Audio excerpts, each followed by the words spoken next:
Gente, boa tarde para todo mundo. Primeiramente, eu gostaria de agradecer aqui a Carla, a toda a equipe do Senge Jovem pela oportunidade, pelo convite. Agradecer a vocês a atenção e a presença de todos aqui. Bom, nós vamos trazer para vocês a apresentação que a gente fez em Paris para a final, que ela está traduzida, a gente fez a apresentação lá em inglês, e essa aí são os mesmos slides. Nós vamos trazer para vocês saberem como é o projeto, né? Não vai dar tempo de falar para vocês como nós desenvolvemos, a partir de como nós ficamos sabendo do concurso, mas trazer para vocês mesmo qual foi a nossa ideia e ver se serve de motivação para vocês.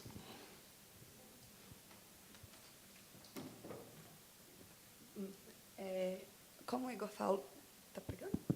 Tá. Como o Igor falou, a gente vai apresentar nos mesmos moldes que a gente apresentou. Ela não está totalmente traduzida, tem umas partes que nós não traduzimos, mas vamos lá. Só para introduzir, o concurso tinha uma proposta que nós trouxéssemos uma solução que tornasse as nossas cidades mais verdes. Traduzindo literalmente, seria isso, ou seja, mais sustentáveis. E aí o Igor me chamou para participar e o que nós pensamos foi o seguinte: quais são os nossos problemas atualmente? Então, nós vimos as grandes cidades e agora até as pequenas com grande poluição, tanto do ar quanto dos solos. O aumento da demanda de energia, então nós precisamos de mais energia, nós precisamos fornecer essa energia. A água, como todo mundo falou aqui até agora, que é um recurso que é tido como renovável, mas que nós não temos possibilidades de criar. Então, como assim renovável? E o esgoto brasileiro, que é um grande problema, como já foi dito aqui hoje também, e só 12% do esgoto brasileiro é tratado. E isso é relacionado a 30% da mortalidade brasileira. Então, se o esgoto brasileiro fosse totalmente tratado, nós conseguiríamos reduzir a mortalidade brasileira em 30%, o que é um número muito grande. Então, nós tivemos a ideia do Green Light Concept. Bom, basicamente, apresentar para vocês aí, esse aí é o SketchUp que a gente fez do prédio. Né? É um prédio de 10 andares, 40 apartamentos, para a família típica brasileira. Né? Nós fizemos as pesquisas baseadas na família típica brasileira, né? Todos os dados coletados aí, no site do IBGE. E isso aí seria a visão inicial do nosso prédio. Dá para perceber ali algumas células fotovoltaicas arranjadas ali na lateral. E mais para frente a gente vai mostrar o fluxograma e eu explico direitinho quais são os sistemas para vocês. Mas basicamente aí utilizando energia solar,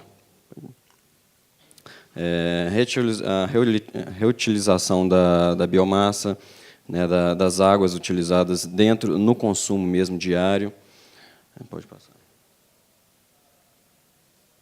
Sim, e alguns desenhos de algumas das soluções. Isso aí é uma mini hidrelétrica que a gente projetou. Né? No caso, o concurso a gente tinha que projetar uma inovação sustentável para gerenciamento de energia, né? Geração ou economia. No caso, nós construímos 2 projetos e 5 nós adaptamos, né? 5 projetos já existentes, nós adaptamos para o nosso prédio autossustentável. As outras soluções são relacionadas com a diminuição do uso de água, como já foi dito, o aumento da pressão e do ar. E tem outra solução que foi um mineiro que projetou, que é chamado de ReWatt, que ele reaproveita a energia térmica da água do banho. A água do banho que cai no chão, ela ainda está com uma temperatura, então ela pode aquecer a próxima água para aquecer a água do mesmo banho. Então, nós usamos isso como aumento. E tratamos o esgoto também do prédio. Todo o esgoto que sair do prédio é tratado. Parte da água é reutilizada, parte da água é passada para o meio ambiente, jogada no meio ambiente. Bom, aí com o fluxograma fica mais fácil de enxergar. Ali no início, a gente tem a utilização da água da chuva, né, como já foi dito aqui. A gente fez uma pesquisa e a gente descobriu que os 10 primeiros minutos da chuva ele é tóxico, mas depois desses 10 primeiros minutos, a água é totalmente pura. Então, a gente pode reaproveitar, sim, essa água diretamente depois desses 10 primeiros minutos. 10 minutos é o suficiente para o volume de água que a gente tem aqui de precipitação para lavar o telhado de qualquer tipo de casa. Então, com um sistema também não convencional, bem parecido já com o que ele apresentou, a gente vai conseguir filtrar ali todas as impurezas sólidas e armazenar essa água. Nós temos ali também as plantas fotovoltaicas que vão gerar energia. Temos o Reward, né, que nós adaptamos. O Reward, na verdade, ele é um tapete. Né, todos vocês, acho que frequentam clubes e tudo mais, vocês conhecem nos vestiários. Às vezes tem um tipo de revestimento no piso, no caso antisséptico, né, para não ter proliferação de bactérias e tudo mais. Mas nós utilizamos basicamente aquele tipo de piso. Debaixo desse piso nós teríamos uma serpentina metálica. E ela aproveitaria esse aquecimento da água que você acabou de tomar o banho para, por convecção, aquecer a água que ainda está por vir ainda no seu banho. Então, isso economiza 50% da energia do banho, basicamente, que é um vilão nosso do consumo de energia. Temos isolamento térmico, né, que aqui no Brasil não é muito utilizado ainda, mas já está sendo bastante difundido, lá fora já é bastante utilizado. Nós temos também o tratamento de todo o esgoto e o lixo orgânico da casa, tanto aquele lixo que a gente filtrou na coleta de água da chuva, quanto o lixo orgânico que a gente usa na casa de forma geral e o esgoto em si. Depois desse tratamento, a água semi-tratada, semi-potável, ela vai passar pelaquela mini hidrelétrica que vocês puderam ver, e, né, pelo conceito simples ali de transformar a energia cinética em elétrica, usando ali um alternador, você vai gerar energia. E toda essa matéria orgânica vai ser queimada nessa caldeira de biomassa, que já é também um conceito conhecido, e vai gerar tanto energia quanto gás encanado para as casas, 90% do gás é metano, e a gente não tinha pensado nos rejeitos. Né? Uma das vantagens de trabalhar com o mentor é essa. Ele nos mostrou algumas coisas que a gente não estava tão preocupado no início do desenvolvimento do projeto. E quais são os rejeitos que isso vai gerar? Não foi pensado, né, mas, graças a Deus, quando você queima essas matérias orgânicas, você vai ter ali um material rico em nitrogênio, e isso aí serve de fertilizante, então, no caso, a gente não vai ter nenhuma emissão e nem vai gerar nenhum tipo de impacto ambiental pelos resíduos. Então, tudo que a gente usa dentro do projeto é reutilizável, né? O que é uma saída de um sistema vira entrada de outro sistema, então nós temos reciclagem de energia, reciclagem de recursos. Agora, falar um pouco sobre o impacto energético que o prédio pode gerar. Nós pensamos, igual o Igor falou, na otimização total do sistema. Então, a tentativa de não perder nenhum pingo de energia no prédio. Toda energia que puder ser reutilizada vai ser reutilizada, e nós tentamos pensar em todos os detalhes. Óbvio que, às vezes, fica alguma coisa, mas nós tentamos pensar em tudo para não ter desperdício de energia no prédio. A máxima eficiência energética para o consumidor final, ou seja, quem morar lá vai ter uma matriz energética bastante estável, porque são várias fontes de energia, várias fontes que produzem energia para o prédio.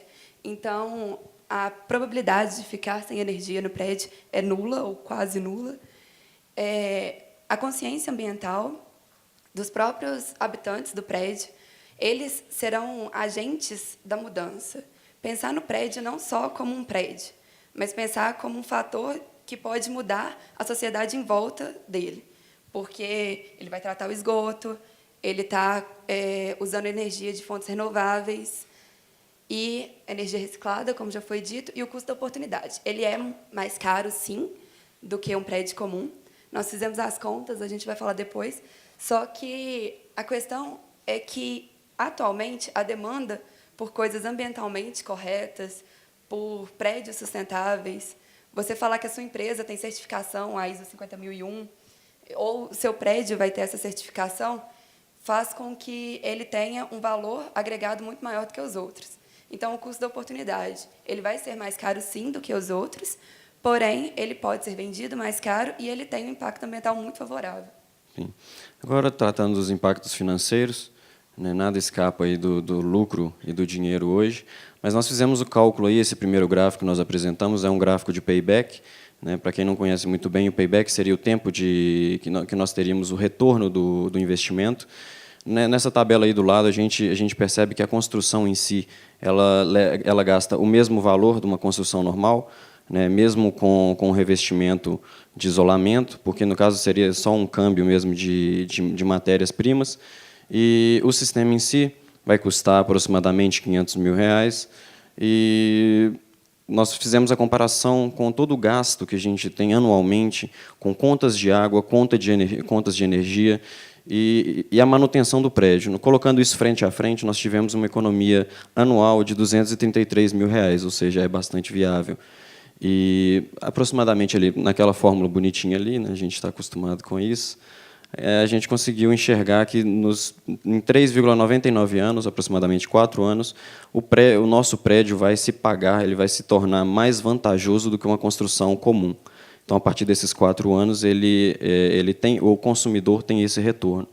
Além do mais, toda construção autossustentável atualmente no mercado tem um valor de aproximadamente 30% a 40% mais alto do que uma construção comum, né? A tentativa é de não repassar esse preço para o consumidor final, mas esse é o valor de construção, 30% a 40%. E o nosso prédio, a gente conseguiu colocar esse custo aí 10% a mais, então é um custo bem baixo, é uma coisa bem viável.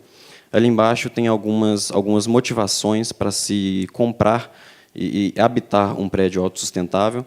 Não vai dar tempo de ler todas e explicar, mas, basicamente, aquilo ali é uma pesquisa feita nos Estados Unidos por empresas que já possuem essa certificação, tanto a de meio ambiente quanto a de eficiência energética. Sobre o impacto social e humano, nós pensamos nisso e pensamos em uma forma de tornar isso viável. Tá, ele é 10% a 15% mais caro do que um prédio comum, mas como tornar isso viável e acessível para todo mundo? Aí nós pensamos em políticas públicas, e com essas políticas públicas seria possível equiparidade social, porque quem morasse lá vai ter menos gastos com energia, com água, e vai ter menos danos ao meio ambiente. Tem a questão do saneamento, que é a acessibilidade aos recursos, o desenvolvimento sustentável, que são os três tripés, que é o meio ambiente, o lucro e as pessoas. Então, nós tentamos pensar nos 3 separadamente e pensar se os 3 seriam viáveis e coerentes entre si. E a redução da mortalidade pelo tratamento do esgoto. Considerando que todo esgoto brasileiro for tratado, terá a redução da mortalidade. E com a qualidade de vida também das pessoas, porque elas vão morar num prédio que é o conceito de smart building e terão uma acessibilidade aos seus recursos muito maior do que elas teriam normalmente. No caso, o que o Bruno tinha comentado, a gente colocou ali o resultado da mudança, é que seria interessante de dar uma pincelada.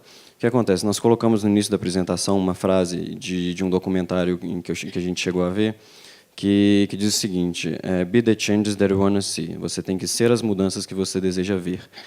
Então, pensando nisso, se você for expor a situação, nós temos um prédio autossustentável, mas e as pessoas que estão lá dentro? Se você tem uma ferramenta para tornar tudo isso sustentável, tudo isso muito viável, o uso desses recursos tem que se dar de forma coerente. Então, não adianta a gente criar uma coisa que vai economizar aí 100% da sua energia, 65% da água e R$233 mil no papel. Você tem que ter pessoas que estão coerentes ali com o objetivo também da ferramenta. Então, saber utilizar de forma correta aumenta a viabilidade e a capacidade do prédio ou de qualquer outro tipo de ferramenta de ser aplicado. Então, nós não só queremos criar uma ferramenta autossustentável, um produto. Nós queremos fazer dos consumidores produto dessa própria mudança. Falando aí de impacto ambiental, a gente já falou durante a apresentação. Então, o saneamento básico, poluição, nós não geraremos nenhum resíduo, e alta escala de produção energética. Geralmente, a produção de alta escala de energia ela é bem danosa ao meio ambiente, de forma geral. Você pode ver aí toda essa polêmica envolvendo Belo Monte, não sei se todos estão acompanhando, mas isso aí, se você for pensar, se cada prédio a gente conseguir implantar esse tipo de recurso, nós não vamos precisar mais de uma geração de energia de tão alta escala quanto é necessária hoje. A demanda está aumentando, as cidades estão aumentando, os interiores estão se tornando mais urbanos. Então, toda essa demanda, né, acaba demandando um impacto ambiental negativo muito grande. Aqui eu acho que a gente nem vai citar muito, porque essa foi a proposta, esse foi o projeto que a gente apresentou lá, e lá nós tínhamos que vender o nosso projeto, era a intenção do concurso. Então, lá a gente mostrou todos os recursos e tecnologias da Schneider que a gente utilizaria no prédio, para mostrar para eles o quanto eles podem ser úteis nessa construção. Para finalizar, o slide final, nós ali fazendo aquela pergunta clássica, né? Por que vocês deveriam comprar o nosso projeto? Que no caso era o objetivo do concurso. Nós podemos resumir dessa forma: alto grau de integração, todos os sistemas são bem integrados entre si, né? Aquilo que eu disse, a saída de um, a entrada de outro. Completo e total, ele é completo e é totalmente sustentável, né? Ele economiza 100% da energia, 65% da água gasta e alta aplicabilidade, né? Ele é muito flexível. Hoje, no Brasil, nós utilizamos essas tecnologias porque nós temos uma grande maioria do país coberto aí com grande capacidade de precipitação, né, incidência solar. Na Europa, nós não temos esse tipo de coisa. Como nós fomos apresentar, nós tivemos que mostrar que era flexível. Nós podemos adaptar qualquer tipo de tecnologia usada nele para as tecnologias que seriam recorrentes nesse tipo de topografia ou região. Né, a energia eólica ou tudo mais, que não é muito utilizada aqui, né, em Minas. A influência da empresa, o baixo custo de manutenção, nós entregamos um laudo técnico no qual nós mostramos um plano de manutenção, a vida útil, né, que, no caso, como ele tinha dito, para reforçar, nós conseguimos calcular uma vida útil de 250 anos, e basicamente, o prédio e o projeto é um projeto simples, objetivo e eficiente, porque nós não estamos demandando que sejam criadas novas tecnologias. Nós estamos utilizando o que já existe para integrar esse prédio e esse conceito. Então, basicamente, essa é a apresentação que nós apresentamos lá. Caso vocês tenham interesse de conversar com a gente sobre isso, algum tipo, sobre a experiência lá, né, que foi bastante rica, a gente não vai poder falar aqui por causa do tempo, né, é só entrar em contato com a gente aqui na saída e tudo mais, a gente está aberto aí para conversa. Então, no mais, muito obrigado a todos pela atenção e pela oportunidade. Eu só queria falar uma coisa, só fazer uma propagandazinha, porque o concurso foi muito bacana. Nós estamos aqui com estudantes de engenharia. Para a gente foi uma sensação espetacular poder ir para a Europa e conhecer Paris e conhecer um monte de gente do mundo inteiro e conviver com eles intensamente durante 3 dias. Então, procurem, porque esse concurso tem todo ano. Vocês podem pensar em soluções para as suas cidades. E o que a gerente do Brasil falou com a gente, que eles leram as propostas e tal, e ela falou que o grande problema era a língua, era não conseguir explicar o que estava acontecendo. Os projetos dos brasileiros eram muito bons, eram mais distintos do que os outros, mais diferentes, os outros eram mais normais, mais criativos. Então, só que não conseguia explicar, não conseguia desenvolver o projeto mesmo, a teoria da ideia. Então, vão lá, se esforcem, porque eu achei muito bacana, eu acho que o Igor também, e muito obrigada pela atenção de vocês.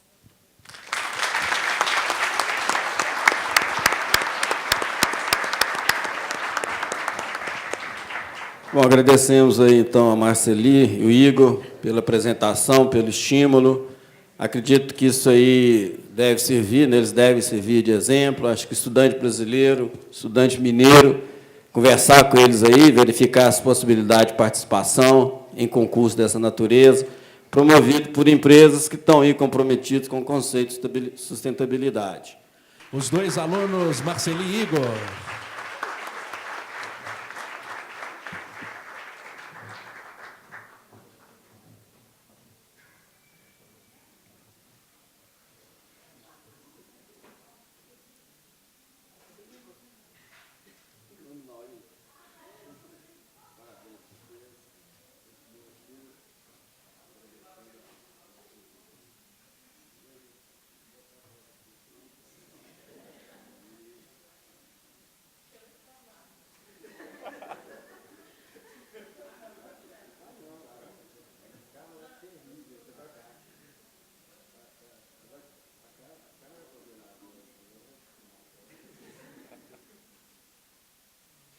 Por gentileza, convidamos também o presidente, Raul, e os demais componentes da mesa para tirar fotos com os homenageados.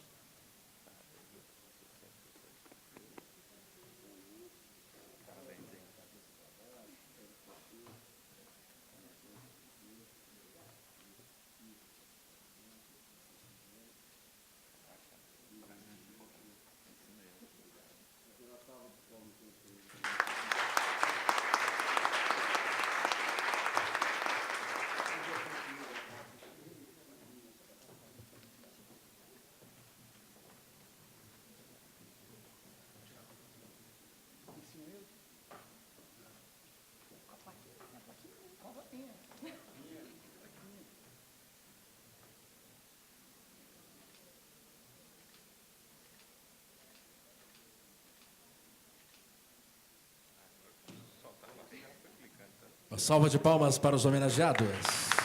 Gente, agora é o debate, tem essa pergunta. Já tem uma pergunta aqui, quem tiver pergunta, então, por favor, eu vou ter que me ausentar, eu tenho um compromisso agora, estou com um neném de 3 meses, vocês já viram como é que é pai fresco, né? Não há sustentabilidade que aguenta. Obrigado, tudo de bom para vocês aí.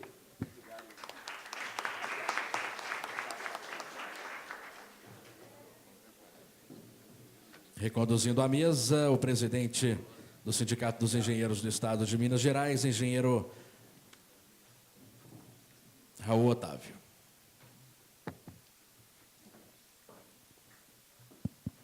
Bom, aqui tem uma pergunta que não fala para quem é direcionado. Vamos dizer que seja de uma forma geral, né? Qual é o papel do engenheiro ambiental neste futuro sustentável que tanto se fala? Davi Ramalho, 6º período de Engenharia Ambiental da Newton de Paiva. Bruno.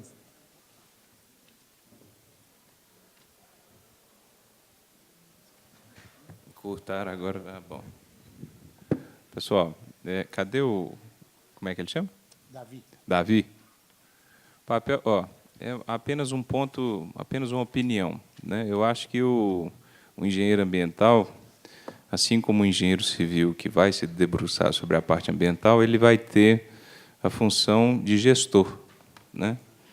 É impossível você conhecer de uma profissão tudo dela com muita profundidade. Mas a parte de gestão ambiental, o que hoje é clássico já na indústria, é clássico no comércio, enfim, mas não é clássico para a sociedade. Então, eu acredito na engenharia ambiental como não uma promessa, não. Eu acho que está consolidado o futuro da engenharia ambiental com o papel de permitir que a sociedade se reorganize, né? Então, você vê que não falta tecnologia, não falta quem pensa, falta quem executa. Falta prioridade de governo, falta prioridade coletiva. Esse é o meu ponto de vista. Então, na verdade, o engenheiro ambiental ele é o indutor de transformação social. Apenas um ponto de vista. Tá? Eu vou repassar a pergunta para o Virgílio também. Lá na FUMEC, nós temos um trabalho de final de curso, né? E, normalmente, cada escola também tem isso. E eu acho que é uma forma da gente saber o nosso papel. Então, fala assim, poxa, um engenheiro ambiental, o que faz? Um engenheiro de energia, o que faz? Um engenheiro civil, o que faz? Então, a proposta da FUMEC é criar essa oportunidade. Nós elegemos um município da região aqui metropolitana de Belo Horizonte e a gente vai lá no município estudar. E, nesse estudo, vão os engenheiros civis, ambientais, engenheiros de energia, e vão estudar exatamente no município engenharia de ambiente, ou engenharia da energia, ou civil, ou ambiental, ou as outras engenharias, podem ajudar na prefeitura, né, como política pública, para melhorar o município e desenvolver o município. Então, eu acho que essa proposta é uma forma da gente saber o nosso papel e já começar a treinar a nossa utilidade e os nossos conhecimentos que a gente adquiriu na escola. Então, eu acho que nada mais, né, coerente para que a gente possa fazer na prática aquilo que a gente aprende na escola, né? Então, essa é a minha opinião. Com certeza, nós vamos precisar muito dos engenheiros ambientais, cada vez mais.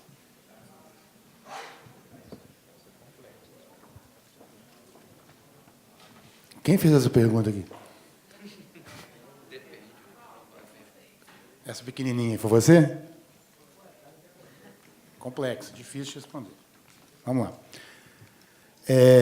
Já foi pensado qual seria a reação e o impacto sob o governo, é isso? Sob o governo e companhias energéticas, caso houvesse uma substituição em larga escala das atuais residências por casas renováveis? Exemplo, aumento do quilowatt-hora devido à queda da demanda. Essa eu vou passar para o Virgílio, que eu acho que o Virgílio... Apesar de eu também ser da CEMIG, mas ele está mais por dentro. Eu trabalhei 25 anos na CEMIG. Os últimos anos foram na área de energias renováveis e, antes disso, na parte comercial de energia da CEMIG. O meu cliente principal era a Usiminas, que consumia energia equivalente a 60 municípios mineiros. Então, para a gente ter uma ideia do que é gerenciar a energia. E a Usiminas, hoje, gasta apenas o equivalente desses 60 municípios a 20 municípios, ou seja, ela reduziu a sua demanda em 2/3. E a CEMIG não quebrou por causa disso. Ou seja, a CEMIG fica feliz em cada quilowatt-hora economizado em qualquer tipo de iniciativa que a gente consiga. Se a gente conseguir reduzir a energia do chuveiro, a CEMIG vai bater palma. Se a gente consumir menos, a CEMIG vai bater palma. Por quê? Porque a CEMIG pode, então, vender mais energia para outras pessoas sem fazer qualquer investimento. Então, ela vai continuar vendendo energia e vai continuar trabalhando o mercado e aumentando os seus consumidores se a gente usar a energia de forma racional. Então, não tem problema nenhum, não tem impacto nenhum nas empresas. À medida que ela consegue liberar-se de determinados consumidores ou diminuir o consumo, ela está, então, apta a vender essa energia para quem precisa, inclusive para exportar para outros estados, para vender para outros consumidores em outros estados e em outros países. Então, o mercado de energia é sempre crescente e isso não vai dar um impacto para as concessionárias de energia. Pelo contrário, elas vão agradecer cada esforço que a gente fizer. O melhor quilowatt-hora que a gente pode conseguir é exatamente o quilowatt-hora que a gente economiza. Ele é muito mais barato e muito mais viável, tanto do ponto de vista para a sociedade, quanto para as empresas de energia. Bom, eu vou passar outra pergunta diretamente para o Bruno, porque foi direcionada para ele. Eu tenho mais uma aqui que eu acho que eu posso ajudar a tentar responder, e a gente vai encerrar por essas mesmo, para a gente passar para o lanche, ok? Como implantar essas ideias sustentáveis, principalmente no Brasil, se os grandes grupos corporativistas insistem em impedir tais desenvolvimentos? Na engenharia de Minas, engenharia de energia, desculpa, PUC Minas, Daniel Garcia. Daniel. Ok. Daniel, eu vejo o seguinte, é possível, e o Brasil já passa por uma transformação muito significativa nesse sentido, porém, eu diria que a iniciativa, o poder de tomada de decisão, ele é fundamental. Vou te dar um exemplo ali de Teoflotone. Nós também vias de lançar um edital para um novo terminal rodoviário. O terminal rodoviário é uma coisa Ctrl+C, Ctrl+V, não é isso? Muito bem. Mas aí caiu na minha pasta e me deu aquela coisa assim, é possível fazer um terminal rodoviário sustentável, com parte disso que foi colocado aqui pelo professor Virgílio. Então, é isso que eu digo, né? Essa transição desse conceito de modernidade, ele muitas vezes impede os gestores que têm capacidade, poder de decisão mesmo, de pensarem por uma outra ótica, né? Então, a gente está fazendo isso, assim como fazendo política de gestão. Por exemplo, nós estamos tentando fundir em Teoflotone um novo Código de Obras a um novo Código Tributário. Ou seja, eu preciso incentivar a população que se preocupa com o meio ambiente. Então, a casa que for de cor mais clara, de telhado com calho para reaproveitamento, ela tem que ter redução no IPTU. Então, você tem a contrapartida, que ela é fundamental. Agora, a sociedade organizada, né, através de um sindicato, de uma entidade de classe, ela consegue promover isso também, sabe? É muito comum a gente, muitas vezes, conseguir apresentar uma boa ideia para um ente público e aquilo ser levado adiante, né? A gente tem participação direta aqui com o secretário de Estado de Meio Ambiente, que permite isso, por exemplo. Então, depende da gente mesmo, porque as portas estão abertas, recurso para isso existe no Brasil, né? Agora, não adianta a gente achar que é o Éden que nós vamos ter, né? Essa transição ela é gradual mesmo.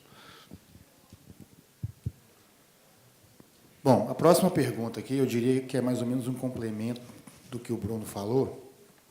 O João Vitor, engenharia ambiental da Newton de Paiva, perguntou o seguinte: acho que é uma dúvida geral para todos os alunos da engenharia ambiental. Nós, após formados, encontraremos apoio, investimento e outros no âmbito público ou privado para projetos e mudanças? Pergunta boa, né? É por isso que vocês estão aqui. Esse é um dos motivos pelos quais vocês estão aqui. Nada acontece, né, sem que haja um movimento organizado da sociedade, um movimento organizado das categorias, ou de um bairro, ou de uma cidade, ou de um local qualquer. As demandas, na maior parte das vezes, as iniciativas públicas são e devem ser demandadas pela população que utiliza aquele serviço ou que deseja utilizar aquele serviço, ou pelos profissionais que podem, como o Bruno falou aqui agora, oferecer alternativas para essa ou aquela prática mais sustentável, essa ou aquela prática ecologicamente correta para a sociedade, para a cidade, não sei o quê. Não vai cair do céu, ninguém vai se preocupar com os engenheiros ambientais se eles não se movimentarem, se eles não forem atrás das prefeituras, das empresas, das entidades de bairro, provocando, instruindo, alertando, orientando, explicando o que pode ser feito, o que deve ser feito. E, muitas vezes, o que pode e deve ser feito será através do poder público. É por isso que eu falei, quando eu abri o seminário aqui, as demandas da população que envolvem a engenharia, logicamente que elas têm que passar pelos canais necessários, pelos secretários de meio ambiente, pelos secretários de obras, pelos vereadores, para que cheguem e sejam realmente e efetivamente consolidadas, criadas. Ou seja, resumindo, se vocês não se preocuparem com isso, vai ser muito difícil, na minha opinião, que essa demanda surja por geração espontânea na cabeça de pessoas que não conhecem o ramo. Quem conhece do ramo são vocês. Temos o dever de não nos omitir. E isso é uma forma de participação que pode caracterizar, sim, a não omissão. E não só de engenheiros ambientais, de todos os profissionais, de toda a sociedade, independentemente de ser engenheiro ou não. Ok? Você quer completar? Fique à vontade, professor Vigílio. Nunca se teve tanto dinheiro para os projetos. Eu acho que é só você ter um bom projeto, como esses estudantes tiveram um bom projeto, se alicerçaram e venderam o peixe. Então, às vezes, temos algum problema na nossa frente, falando, poxa, mas ninguém resolve isso, por que você não pode ser aquele que pensa, aplica uma solução, vê a viabilidade e apresenta isso? Ó, a solução está aqui, eu já pensei dessa forma, e aí, então, nunca se teve tanto dinheiro para projetos. A própria CEMIG, junto com a FAPEMIG, tem 40 milhões de reais para projetos em energias renováveis. Então, por que a gente não pode, com o apoio da escola, com o apoio dos professores, com o apoio do nosso sindicato, a gente fazer um bom projeto, conquistar essa verba e dar uma solução racional e devida para os nossos problemas? Então, não falta dinheiro e não falta vontade. A gente é super bem recebido nas prefeituras quando a gente quer fazer um projeto. Eles têm falta de pessoal, falta de mão de obra especializada para pensar a cidade de uma maneira equilibrada e boa. Então, nós temos esse papel e, com certeza, a gente é bem-vindo nesses lugares onde a gente vai utilizar o nosso talento para dar solução aos problemas. Eu vou passar a palavra para o Bruno aqui, e, em seguida, do Bruno, passo para o nosso mestre de cerimônias. Ok? Bom, pessoal, eu, assim, só complementando, ninguém precisaria mudar, ninguém precisa deixar de usar o que está aí, nem entrar num colapso econômico. Não, eu acredito que é usar de modo diferente. Porque quando você usa de modo diferente, você está gerando para você mesmo otimização da receita que você tem. Então, é apenas isso. Eu tenho daria vários exemplos meus aqui de uma propriedade rural que gastava R$1.000 com energia, simplesmente porque não tinha nenhuma prática de, olha, vamos apagar essa luz, vamos mudar aquela, vamos reduzir isso. Apenas isso, hoje eu pago em torno de R$300 de energia. E não mudei nada, não coloquei uma tecnologia. Imagine se eu fizer inserção. Então, eu eduquei, levei informação, gerou receita para mim. É um dinheiro que passa a sobrar para a minha família, para o meu bem-estar. Então, são coisas nessa linha que eu acredito, sabe? Queria aproveitar para agradecer a oportunidade aqui, mas, infelizmente, mesmo eu vou ter que me retirar por uma questão de não perder o voo. E renovo aqui o meu carinho pelo SENGE, minha admiração pela diretoria, por quem organizou o evento aqui, na pessoa da Graziele, que foi com quem eu mantive contato. Agradecer a todos vocês pela paciência. E é claro que o que a gente fala não é para ninguém deixar de usar as coisas, mas pensar como usar. Isso é importante. Muito obrigado.